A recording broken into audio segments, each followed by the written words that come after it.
కాకినాడ జిల్లా పిఠాపురం నియోజకవర్గం బి కొత్తూరులో డ్వాక్రా లోన్ల పేరుతో గోల్మాల్ జరిగింది.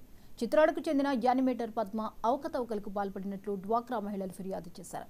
తమకు తెలియకుండా ఐఓబి బ్యాంక్ ఆఫ్ బరోడాలో అకౌంట్లు ఓపెన్ చేసి ₹1 కోటికి పైగా లోన్లు తీసుకుందని గ్రీవియన్స్లో కలెక్టర్కు డ్వాక్రా మహిళలు ఫిర్యాదు చేశారు. జిల్లా కలెక్టర్ ఆదేశాలతో డిఆర్డీఏ అధికారులు గ్రామంలో విచారణ చేపట్టారు.